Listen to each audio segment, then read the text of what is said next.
Vanakkam Chennai.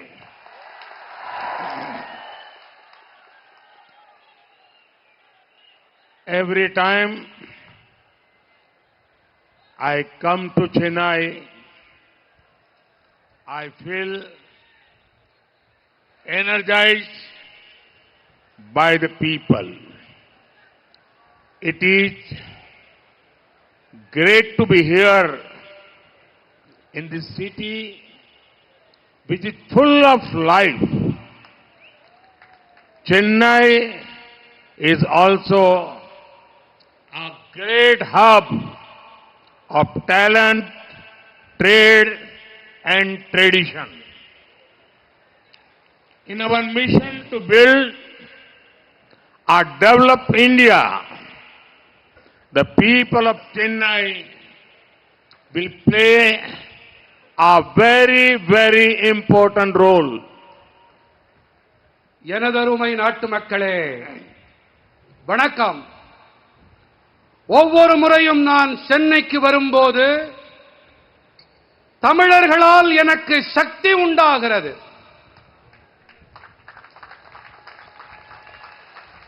உயிர்ப்பும் துடிப்பும் நிரம்பி இருக்கும் இந்த நகரத்திற்கு வருவது மிக அருமையாக இருக்கிறது. திறமைகள், வர்த்தகம், பாரம்பரியம் ஆகியவற்றின் மைய புள்ளி சென்னை. வளர்ச்சியடைந்த இந்தியாவை கட்டமைக்கும் நமது நோக்கத்திலே சென்னை வாசிகள் மிக முக்கியமான பங்கினை ஆற்றுவார்கள். साथियों, तमिलनाडु के प्रति मेरा लगाव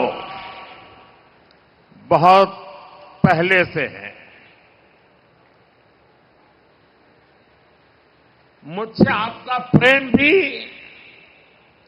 बहुत पुराना है, लेकिन इधर कुछ वर्षों से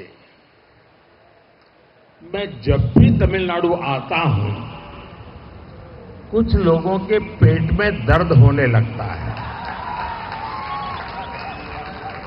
इन्हें इस बात से तकलीफ होती है कि बीजेपी का जनाधार यहां लगातार बढ़ रहा है और आज यहां चेन्नई में भी हम देख रहे हैं दूर दूर तक लोग ही लोग बैठे हैं, उत्साह से भरे हुए लोग बैठे हैं. நண்பர்களே, எனக்கும் தமிழ்நாட்டிற்கும் இடையேயான உறவு மிக பழமையானது. நீங்கள் என் மீது பொழியும் இந்த அன்பும் கூட மிகவும் பழமையானது.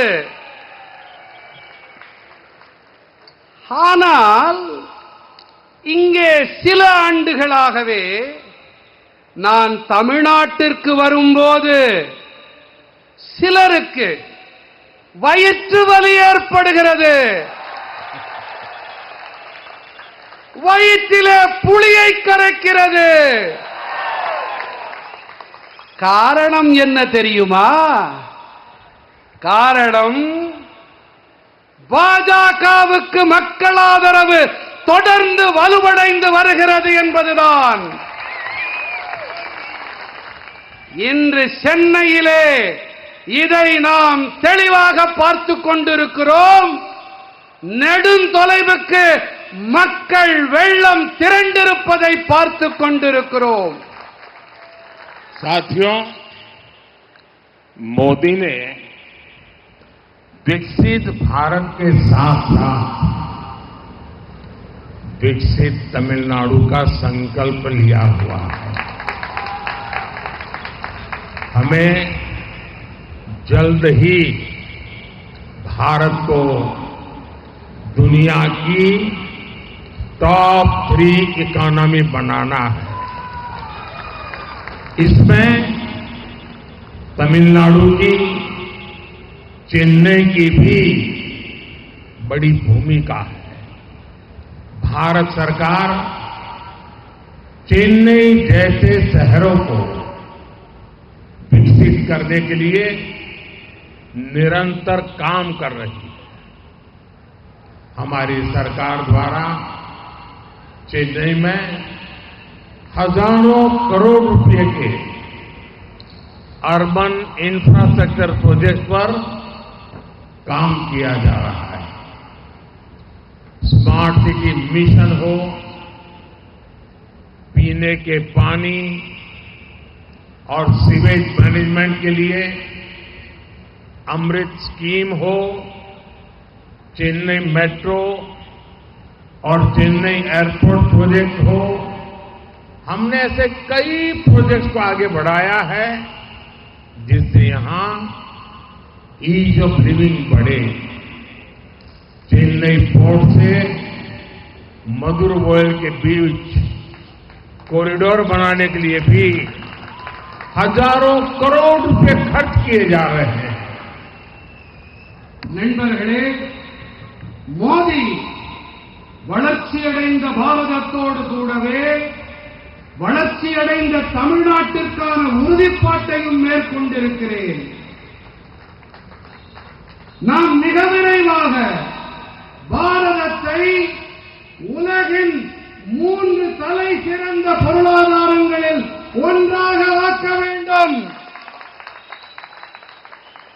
இதிலே தமிழ்நாட்டின் சென்னையின் பங்களிப்பு மிகப்பெரியது. பாரத அரசு சென்னை போன்ற நகரங்களின் வளர்ச்சிக்காக தொடர்ந்து பணியாற்றி வருகிறது. நமது அரசாங்கம் வாயிலாக சென்னையில் ஆயிரக்கணக்கான கோடி ரூபாய் மதிப்பிலான நகர்ப்புற கட்டமைப்பு திட்டங்கள் தொடர்பான பணிகள் நிறைவேற்றப்பட்டு வருகின்றன. அது ஸ்மார்ட் நகரங்களாகட்டும்,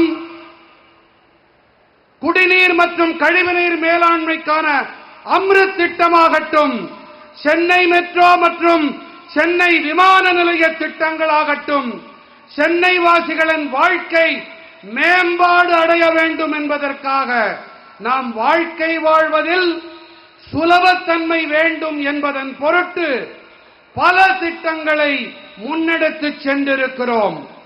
சென்னை துறைமுகத்திற்கும் மதுரவாயிலுக்கும் இடையேயான காரிடார் இடைவெளியை ஏற்படுத்தவும் கூட ஆயிரக்கணக்கான கோடி ரூபாய் செலவு செய்யப்பட்டு வருகின்றது. साथियों, केंद्र सरकार के इन प्रयासों के बीच डीएमके सरकार ने चेन्नई के लोगों की जरूरतों से, आपके सपनों से मुंह फेर रखा है। अभी कुछ समय पहले इतना बड़ा साइक्लोन आया, चेन्नई के लोगों को इतनी परेशानी हुई, लेकिन डीएमके सरकार ने मदद करने की जगह लोगों की मुश्किलों को और ज्यादा बढ़ाने का काम किया। डीएमके के लोग संकट के समय फ्लड मैनेजमेंट नहीं करते, बल्कि ये मीडिया मैनेजमेंट करने में लगे रहते हैं। लोगों के घरों में पानी भरा हुआ था, लेकिन ये लोग मीडिया से कह रहे थे कि सब ठीक हो गया है। इसी से पता चलता है कि डीएमके सरकार को जनता के सुख दुख से, आपके सुख दुख से कोई मतलब नहीं है। நண்பர்களே, ஒருபுறம் மத்திய அரசு தமிழ்நாடு மற்றும் சென்னையின் எதிர்காலத்திற்காக பணியாற்றி வருகிறது. ஆனால் மறுபுறத்திலோ மாநிலத்தில் அதிகாரத்தில் இருக்கும் திராவிட முன்னேற்றக் கழக அரசு சென்னை வாசிகளின் தேவைகளை, அவர்களின் கனவுகளை கண்டுகொள்ளவே இல்லை. சில காலம் முன்புதான் மிகப்பெரிய புயல் வந்தது. சென்னை வாழ் மக்களுக்கு ஏகப்பட்ட துயரம் உண்டானது. உண்டாச்சா? உண்டாச்சா? அங்கே இந்த குரலே வரல. நான் சொல்றது சரியா? இன்னும் சத்தமா தில்லி கோட்டை வரைக்கும் கேட்கணும். புயல்னால இங்க வெள்ளப்பெருக்குனால கஷ்டம் உண்டாச்சு. ஆனால் திமுக அரசாங்கம் அவதிப்படும் மக்களுக்கு உதவிக்கரம் நீட்டுவதற்கு பதிலாக அவர்களுடைய துயரத்தை மேலும் மேலும் அதிகப்படுத்தும் வேலையை செய்திருக்கிறது. திமுகவை சேர்ந்தவர்கள் பெருவெள்ள பெருந்துயர் காலத்திலே வெள்ள மேலாண்மையை செய்வதில்லை. மாறாக என்ன செய்கிறார்கள்? ஊடக மேலாண்மையை செய்கிறார்கள். ஊடகங்களை சரிகட்டுகிறார்கள். சரியா? மக்களின் வீடுகளுக்குள்ளே வெள்ள நீர் நிரம்பிவிட்டது. ஆனால் இவர்கள் ஊடகங்களிலே என்ன சொல்லுகிறார்கள்? பாலும் தேனும் ஓடுகிறதாம், வெள்ள நீர் ஓடவே இல்லை என்கிறார்கள். திமுக அரசாங்கத்திற்கு மக்களின் துக்கங்கள், துயரங்கள் பற்றியெல்லாம் சுத்தமாக அக்கறை இல்லை, கவலை இல்லை. தமிழ் மக்களே, உங்களை பற்றியும் கவலை இல்லை, தமிழ்நாட்டை பற்றியும் அக்கறை இல்லை என்பதுதான் இதிலிருந்து நன்கு தெரிய வருகிறது. साथियों, बीजेपी की केंद्र सरकार संवेदनशील है और गरीब की चिंता करने वाली सरकार है। कोरोना महामारी में हमने सबसे पहले गरीबों के लिए मुफ्त राशन की चिंता की। जब देश ने अपनी वैक्सीन बनाई तो हमने तय किया कि हर व्यक्ति को मुफ्त में वैक्सीन मिले। तमिलनाडु तो एमएसएमई सेक्टर का लीडर स्टेट है। हमारी एमएसएमई को नुकसान न हो, इसके लिए हमारी सरकार ने तमिलनाडु की लाखों एमएसएमईज को हजारों करोड़ रुपए का क्रेडिट भी दिलाया। நண்பர்களே, பாஜகவின் மத்திய அரசு புரிந்துணர்வு உடைய அரசாங்கம், ஏழைகளின் நலனையே கருத்தில் கொண்டு செயல்படும் மக்கள் அரசாங்கம். கொரோனா பெருந்தொற்றின் போது நாம் முதன்மையாக ஏழைகளுக்கு இலவச ரேஷன் பொருட்களை வழங்க ஏழைகள் நலனில் அக்கறை கொண்ட நமது அரசு ஏற்பாடு செய்தது. தேசம் தனக்கென சொந்தமாக ஒரு தடுப்பூசியை உருவாக்கிய போது அனைவருக்கும் இந்த தடுப்பூசி இலவசமாக கிடைக்க வேண்டும் என்று ஏழைகள் நலனில் அக்கறை கொண்ட நமது அரசாங்கம் தீர்மானம் செய்தது. தமிழ்நாடு சிறு குறு நடுத்தர தொழில்கள் துறையில் முன்னணி மாநிலம் என்பது நம் அனைவருக்கும் தெரியும். நமது சிறு குறு நடுத்தர தொழில்களுக்கு எந்த பாதிப்பும் ஏற்பட்டுவிடக் கூடாது என்பதற்காகவே நமது அரசாங்கம் தமிழ்நாட்டின் லட்சக்கணக்கான சிறு குறு நடுத்தர தொழில்களுக்கு ஆயிரக்கணக்கான கோடி ரூபாய்க்கும் அதிகமாக கடன் வசதி அளித்தது. साथियों, बीजेपी की केंद्र सरकार तमिलनाडु के विकास के लिए प्रतिबद्ध है। इसके लिए भारत सरकार अनेक योजनाओं का पैसा सीधे यहां के लाभार्थियों को भेज रही है। डीएमके को दिक्कत इसी बात से है कि लाखों करोड़ रुपए का ये लाभ सीधे तमिलनाडु के लोगों के अकाउंट में पहुंच रहा है। आज टॉयलेट्स, गैस कनेक्शन, नल से जल कनेक्शन, फ्री हेल्थ इंश्योरेंस, सड़क, रेल, हाईवे, पोर्ट, सब पर काम हो रहा है। लाखों करोड़ रुपयों के इन विकास कार्यों को लूटने में डीएमके के लोगों को मुश्किल आ रही है। इस बात से यहां की एक फैमिली बहुत परेशान है।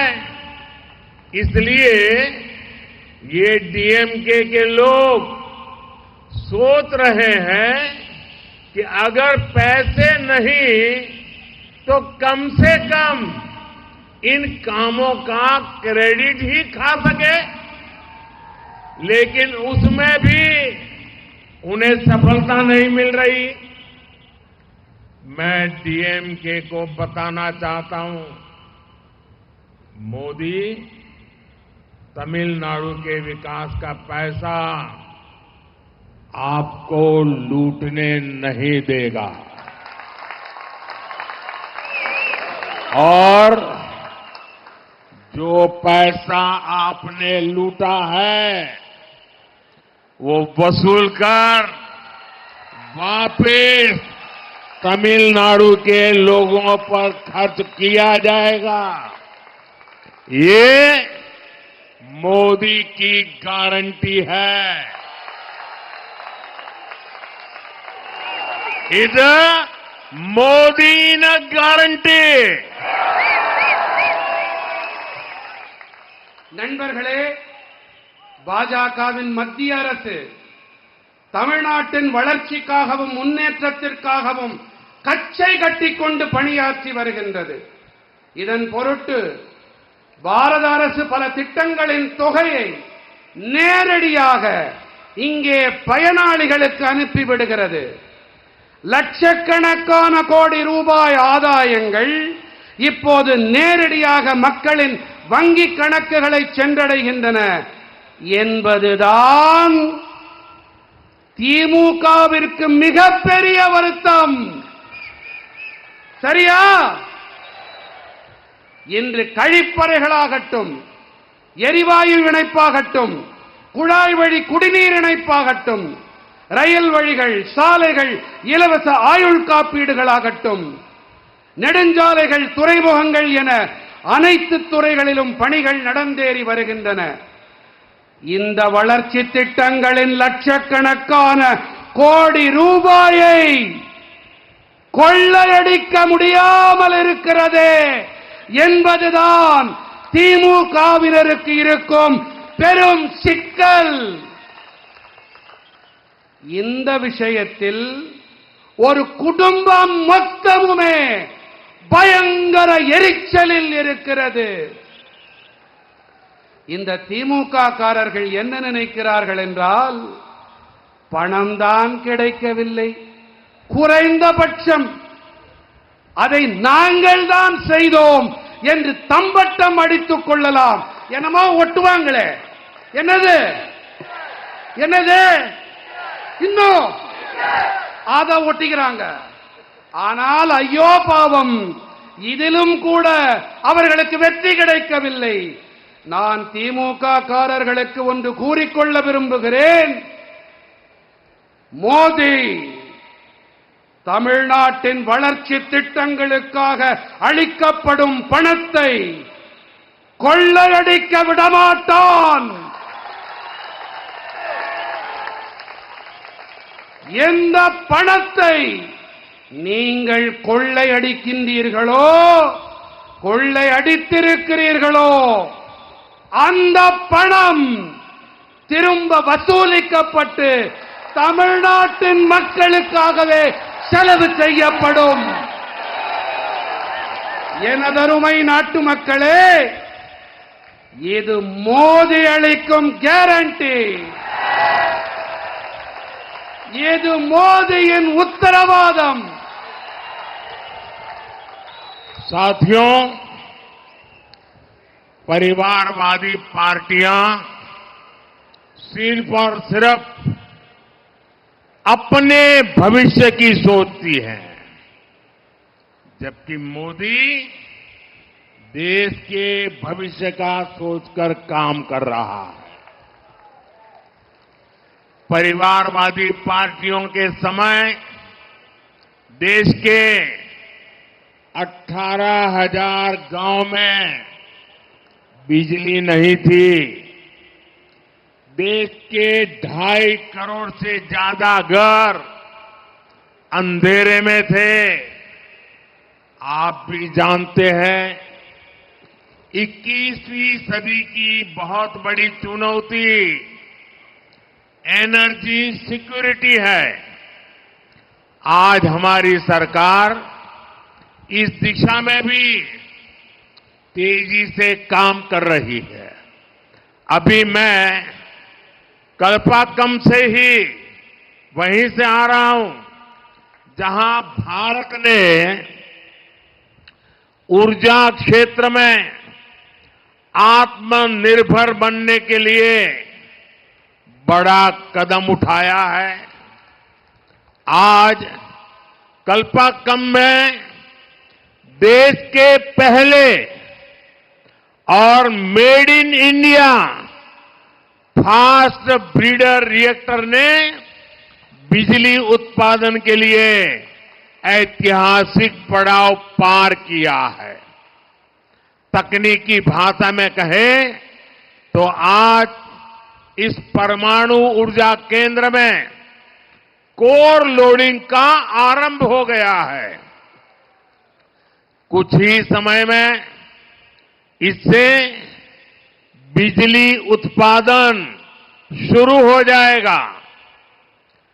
इस रिएक्टर के चालू होने के बाद भारत ऐसी टेक्नोलॉजी हासिल करने वाला दुनिया का दूसरा देश बन जाएगा। मैं सभी भारतवासियों को इस उपलब्धि के लिए बहुत बहुत बधाई देता हूं। குடும்ப அரசியல் பேசும் கட்சிகள் தங்களுடைய எதிர்காலத்தை பற்றி மட்டுமே சிந்திக்கின்றன. ஆனால் மோடி தேசத்தின் எதிர்காலத்தை பற்றி சிந்தித்து செயல்படுகிறேன். குடும்ப அரசியல் கட்சிகள் ஆட்சி செய்த காலத்திலே 18,000 கிராமங்களில் மின்சாரமே இருக்கவில்லை. தேசத்தின் 2.5 கோடிக்கும் அதிகமான வீடுகளில் இருள் சூழ்ந்திருந்தது. 21ஆம் நூற்றாண்டின் பெரிய சவால் என்று சொன்னால் எரிசக்தி பாதுகாப்பு, எனர்ஜி செக்யூரிட்டி என்பதை நீங்கள் நன்கறிவீர்கள். இன்று நமது அரசு இந்த திசையில் மிக விரைவாக செயலாற்றிக் கொண்டிருக்கிறது. நான் இப்போதுதான் கல்பாக்கத்திலிருந்து வருகிறேன். இங்கே எரிசக்தி துறையில் தற்சார்பு நிலையை அடையும் திசையில் பாரதம் பெரிய அடியை முன்னெடுத்திருக்கிறது. இன்று கல்பாக்கத்திலே தயாரிக்கப்பட்ட ஃபாஸ்ட் பிரீடர் அணு ஆலையானது மின்சார உற்பத்திக்காக வரலாற்று சிறப்புமிக்க நிலையை கடந்திருக்கிறது. தொழில்நுட்ப முறையிலே சொன்னால் இன்று இந்த அணுசக்தி மையத்தில் கோர் லோடிங் தொடங்கிவிட்டது. சில காலத்திலேயே இதன் மூலம் மின் உற்பத்தி தொடங்கப்பட்டுவிடும். இந்த அணு உலை தொடங்கப்பட்டிருப்பதற்கு பிறகு பாரதம் இப்படிப்பட்ட தொழில்நுட்பத்தை பெற்றிருக்கும் நாடுகளில் 2வது நாடாக ஆகிவிடும். இந்த சாதனைக்காக நான் பாரத நாட்டவர்கள் அனைவருக்கும் என் நல்வாழ்த்துக்களை தெரிவித்துக் கொள்ளுகிறேன்.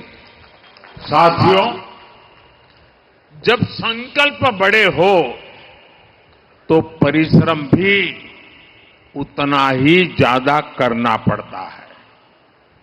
साल 2024 की शुरुआत, अब उसको बहुत ज्यादा सप्ताह नहीं गुजरे हैं। अभी तो हम मार्च की शुरुआत में हैं, लेकिन ये कालखंड दिखाता है कि भारत अपनी ऊर्जा जरूरतें पूरी करने के लिए कितने बड़े स्केल पर काम कर रहा है।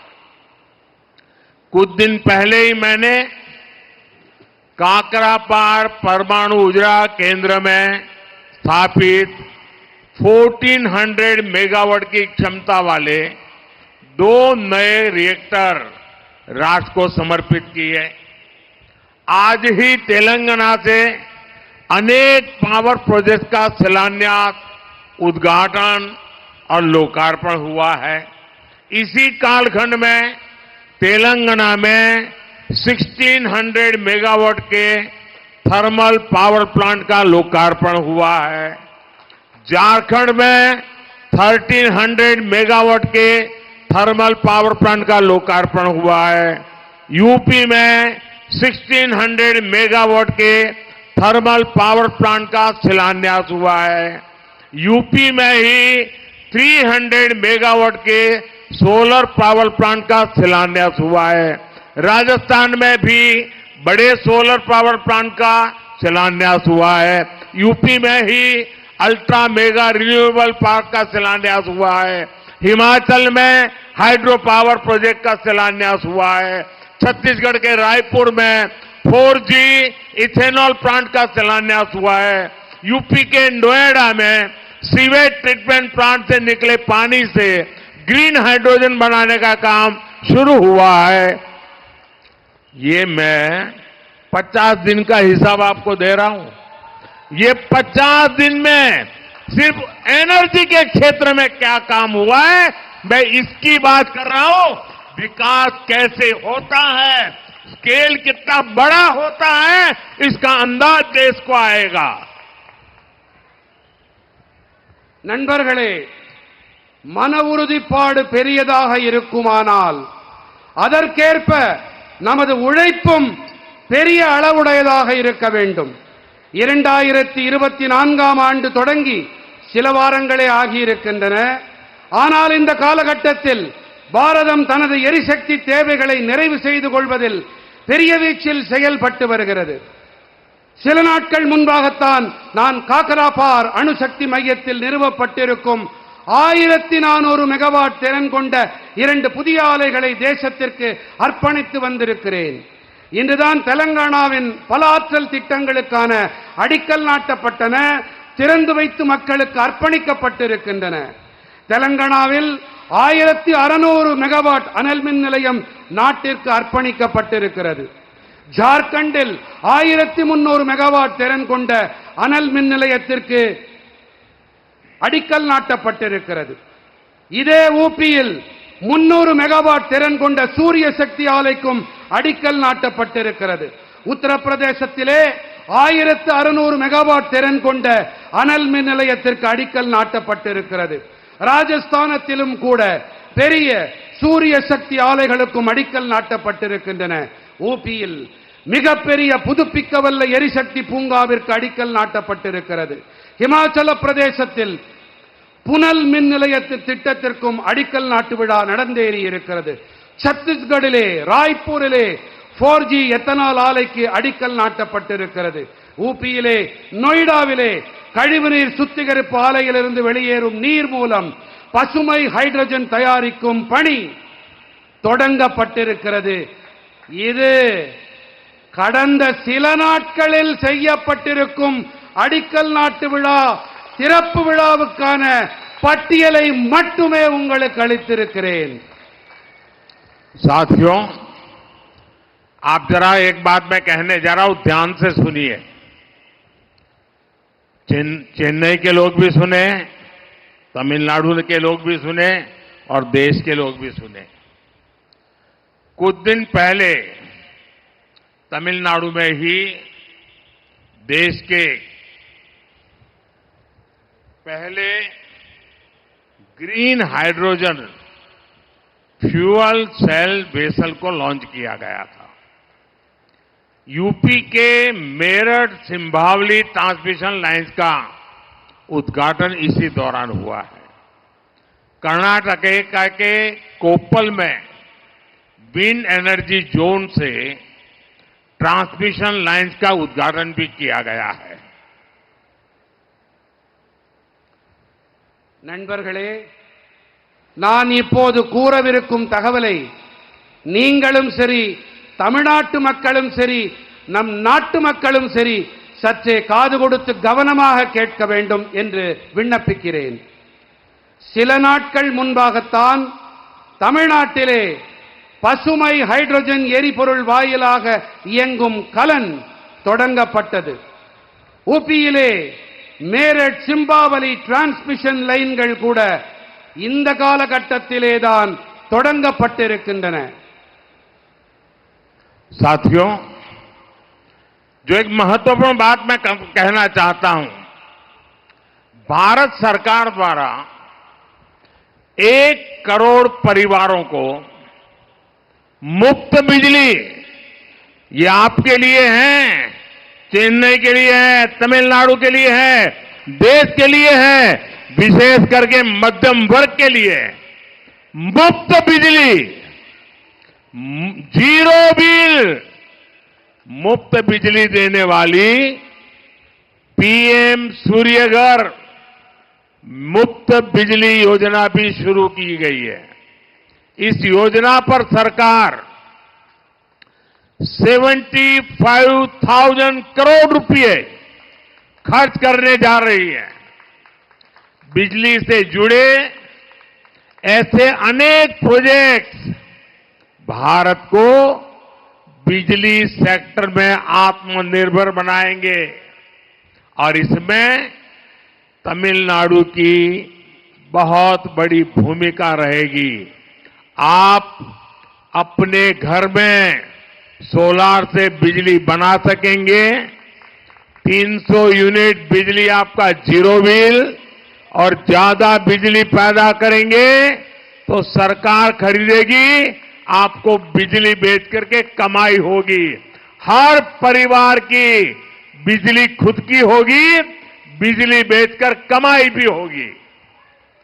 நண்பர்களே, பாரத அரசு வாயிலாக 1 கோடி குடும்பங்களுக்கு இலவச மின்சாரம் அளிக்கும் பிஎம் சூரியகர் சூரிய வீடுகள் இலவச மின்சாரம் வழங்கும் திட்டமும் தொடங்கப்பட்டிருக்கிறது. உங்களுக்கு மின்சாரத்துக்கான கட்டணம் இருக்காது. உங்க வீட்டில் நீங்க இந்த கருவிகளை பொருத்தினா மட்டும் போதும். உங்களுக்கு கிடைக்கக்கூடிய மின்சாரம் இலவசமா இருக்கும். உபரி மின்சாரம் அதை அரசாங்கம் வாங்கிக்கும். சந்தோஷமா இல்லையா? இருக்கா? சொல்லுங்க, சொன்னா தானே தெரியும். இந்த திட்டத்திற்கு 75,000 கோடி ரூபாய் செலவு செய்யப்பட இருக்கிறது. மின்சாரத்தோடு இணைந்த இத்தகைய பல திட்டங்கள் பாரதத்தை மின்சக்தி துறையில் தன்னிறைவு உடையவனவாக ஆக்கும். இவற்றிலெல்லாம் தமிழ்நாட்டிற்கு மிகப்பெரிய பங்களிப்பிருக்கும். 0 கட்டணம் இலவச மின்சாரம், 0 கட்டணம். ஒரு முறை சொல்லுங்க, 0 கட்டணம் இலவச மின்சாரம். साथियों, ये आप डीएमके वालों को भली भांति जानते हैं और कांग्रेस को भी आप अच्छी तरह जानते हो. ये दोनों लोग है कैसे, और उनके जैसे और भी है. ये डीएमके और कांग्रेस जैसी पार्टियां कहती हैं, उनका मोटो है फैमिली फर्स्ट और मोदी कहता है नेशन फर्स्ट. इसलिए अब इंडी गठबंधन के लोगों ने मुझे गाली देने का नया फॉर्मूला निकाला है. ये लोग कहने लगे हैं कि मोदी का तो कोई परिवार ही नहीं है. मतलब जिनको परिवार है उनको भ्रष्टाचार करने का लाइसेंस मिल जाता है क्या? क्या जिनको परिवार है उनको सत्ता परिवार के लोगों के लिए हड़प करने का लाइसेंस मिल जाता है क्या? मेरे प्यारे देशवासियों, मेरे प्यारे परिवारजनों, ये बार बार मेरे परिवार को गाली देने का उनको शौक लग गया है। भाइयों बहनों, मैंने घर छोड़ा है, खुद के लिए नहीं, मौज मस्ती के लिए नहीं, मेरे देश के लिए। ये मेरा देश, यही मेरा परिवार है।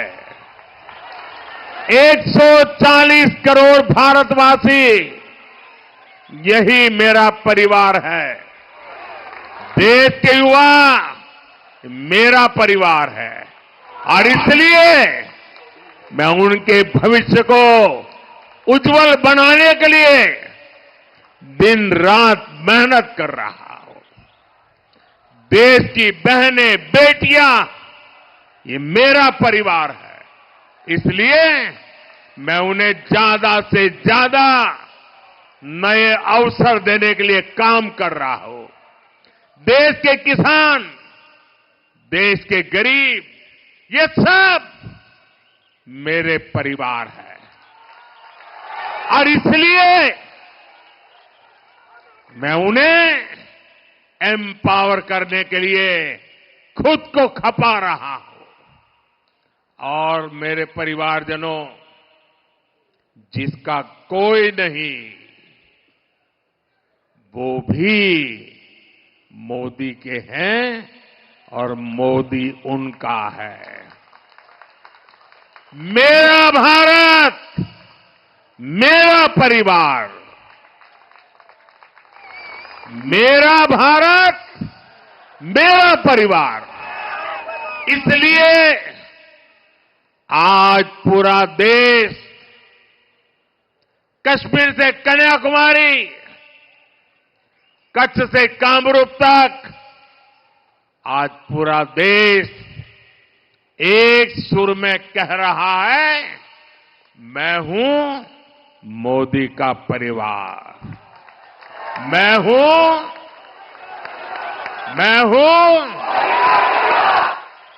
नान दान मोदीयन कुटुंबम, नान दान,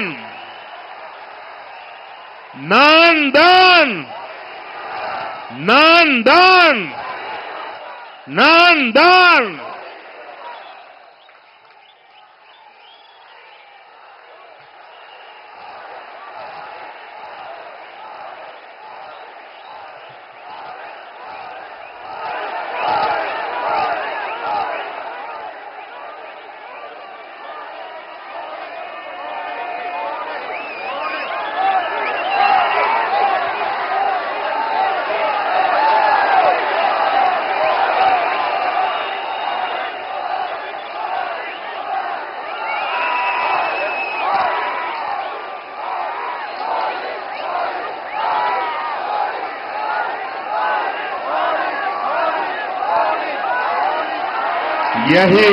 यही मेरा परिवार है।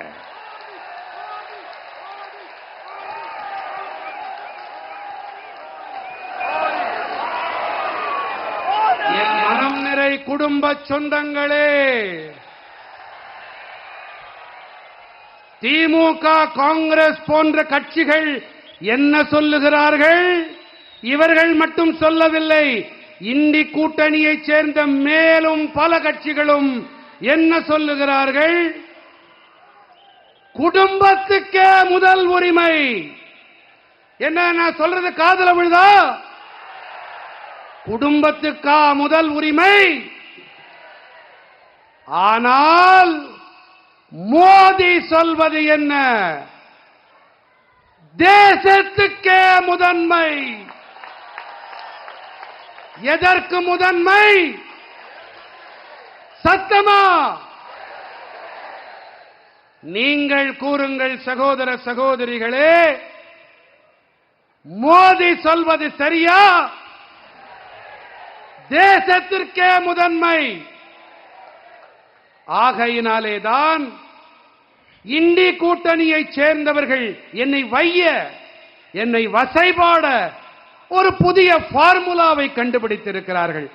அட போயா, இந்த மோதிக்கு குடும்பம்லாம் கிடையாது, அதனாலதான் இப்படி எல்லாம் பேசுறாரு என்று அவர்கள் கூறி வருகிறார்கள்.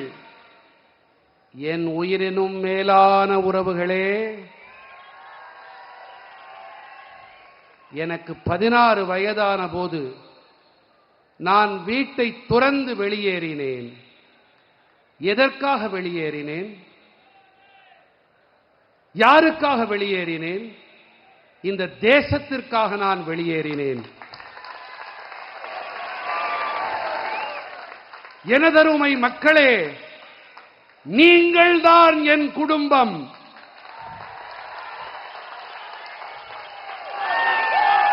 பாரத நாட்டின் மக்கள்தான் என்னுடைய குடும்பத்தார்.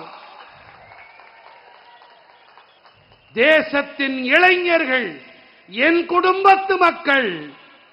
ஆகையால் தான் அவர்களின் எதிர்காலத்தை மேலும் ஒளிமயமானதாக ஆக்க நான் இரவு பகலாக கடுமையாக உழைத்து வருகிறேன். என் சொந்தங்களே, இந்த தேசத்தின் தாய்மார்கள், சகோதரிகள் என் குடும்பத்தைச் சேர்ந்தவர்கள் என்பதால் தான் மேலும் மேலும் புதிய சந்தர்ப்பங்களை, புதிய வாய்ப்புகளை உருவாக்க வேண்டி நான் பணியாற்றி வருகிறேன். தேசத்தின் விவசாயிகள், தேசத்தின் ஏழை பாழைகள் தாம் என் குடும்ப சொந்தங்கள். ஆகையால் தான் அவர்களுக்கு அதிகார பங்களிப்பு ஏற்படுத்தப்பட, அவர்களின் உரிமைகள் அவர்களுக்கு கிடைக்க நான் என்னை முழுமையாக அர்ப்பணித்துக் கொண்டிருக்கிறேன்.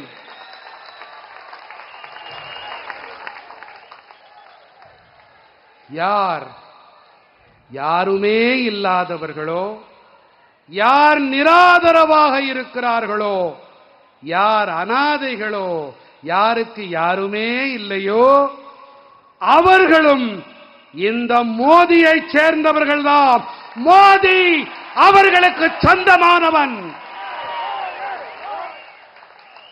என்னுடைய பாரதம், என்னுடைய பாரதமே என்னுடைய குடும்பம். ஆகையினால்தான் இன்று தேசம் முழுவதும் ஒரே குரல் எடுத்து கூறுகிறது, நான் மோதியின் குடும்பத்தைச் சேர்ந்தவன். என்ன கூறுகிறது? இன்னொரு தடவை தில்லி செங்கோட்டை வரைக்கும் கேட்கணும். மோதியின் குடும்பம். साथियों, कांग्रेस, डीएमके और इंडी गठबंधन से जुड़ी पार्टियां भ्रष्टाचार और परिवारवाद में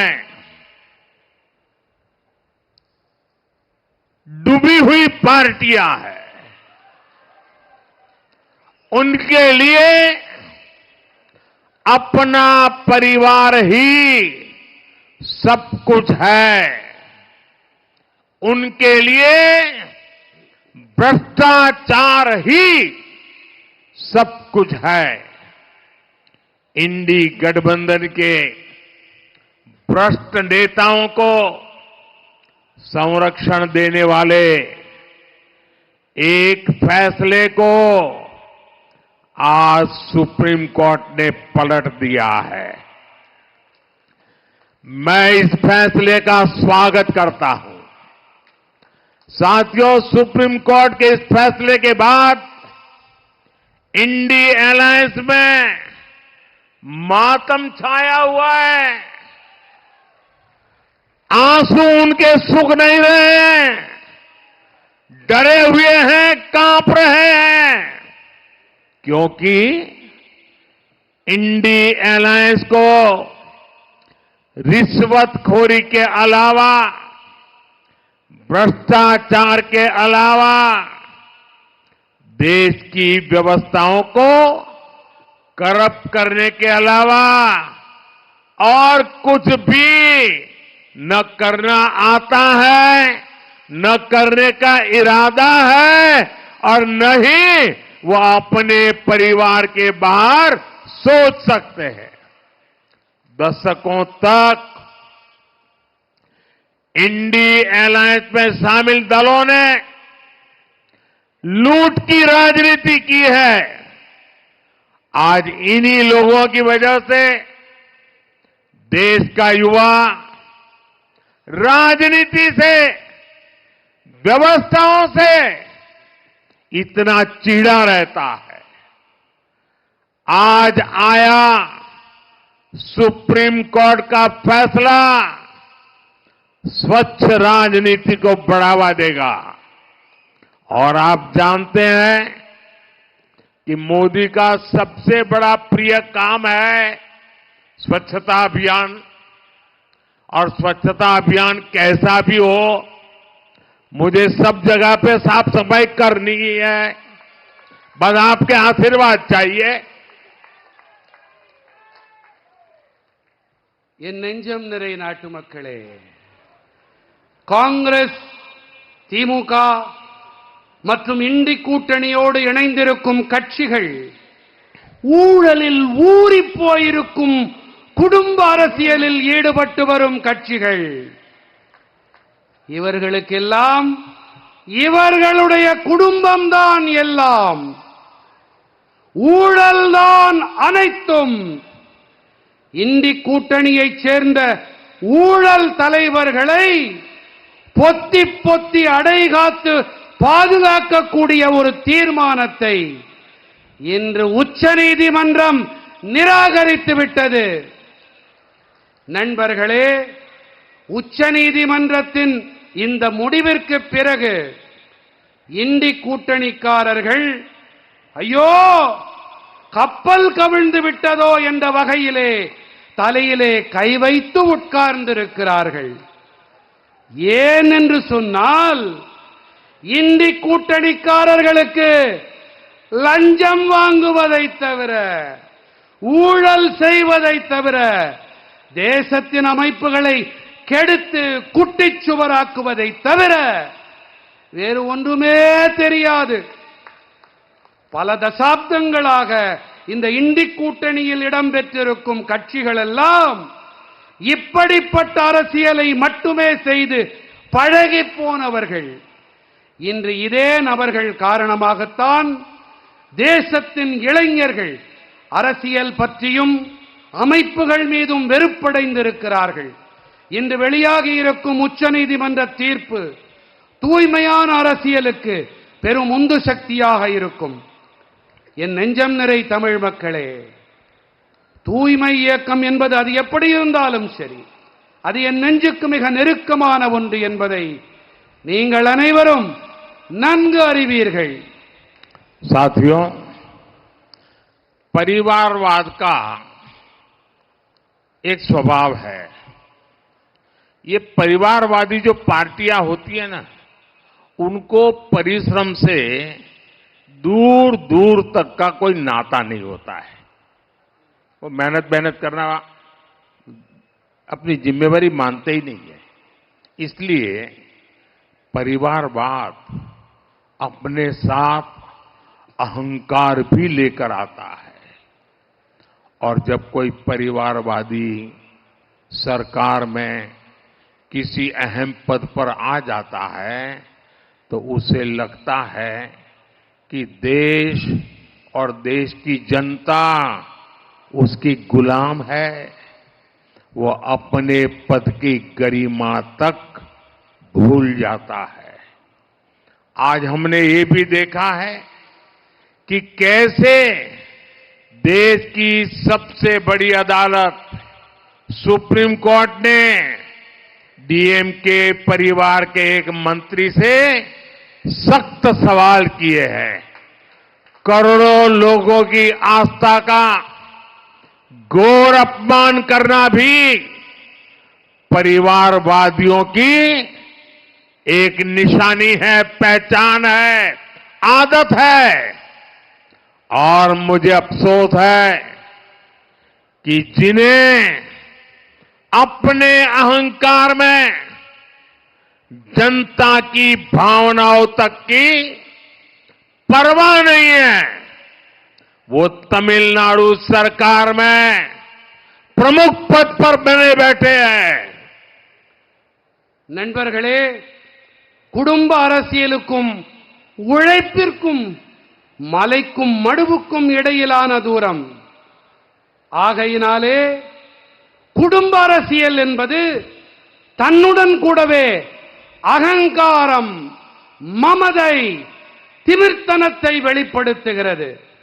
குடும்ப அரசியல் கட்சியைச் சேர்ந்த உறுப்பினர் ஒருவர் அதிகாரத்தின் முக்கிய பதவியை பெறும்போது தேசத்தையும் தேசத்தின் மக்களையும் அடிமைகளாக கருதுகிறார்கள். தனது பதவிக்கென இருக்கும் மாட்சிமை கண்ணியத்தையும் கூட அவர்கள் மறந்து போகிறார்கள். விளையாட்டாக, என்னது விளையாட்டாக, மறுபடியும் சொல்லுங்க, விளையாட்டாக கடந்து போகிறார்கள். தேசத்தின் மிகப்பெரிய நீதிமன்றமான உயர் நீதிமன்றம் திமுக குடும்பத்தின் ஒரு அமைச்சரிடத்திலே கடுமையான வினாக்களை எழுப்பியிருக்கிறது என்பதையும் நாம் இன்று பார்த்தோம்.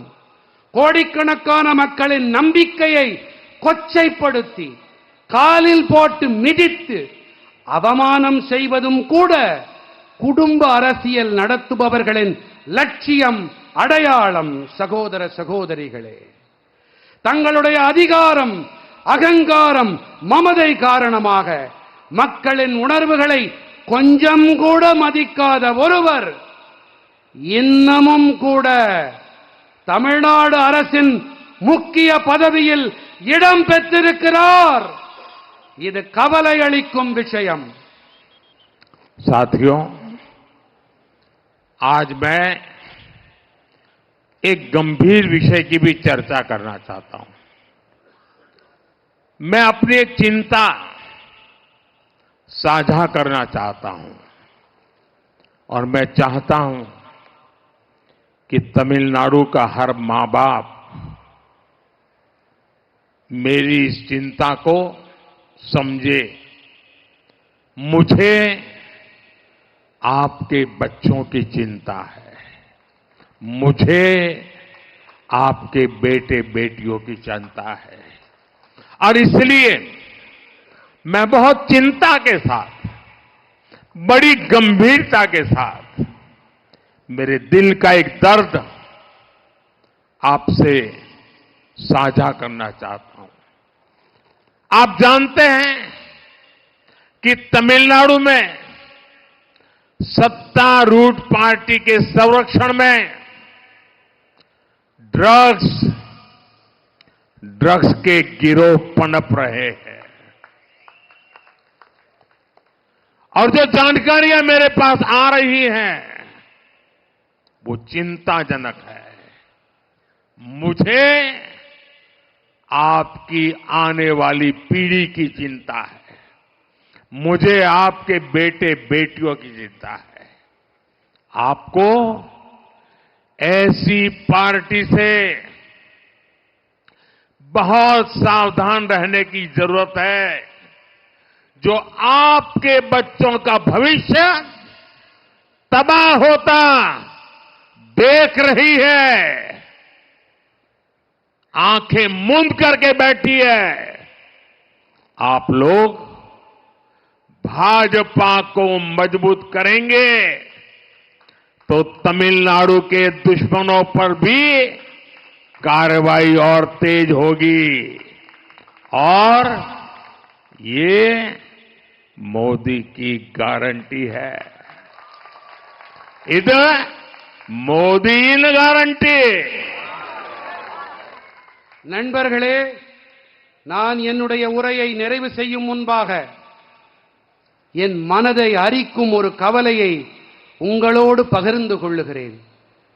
என்னுடைய இந்த கவலை தமிழ்நாட்டைச் சேர்ந்த பல பெற்றோர்கள் மனதிலும் கண்டிப்பாக இருக்கிறது என்பது எனக்கு தெரியும். அது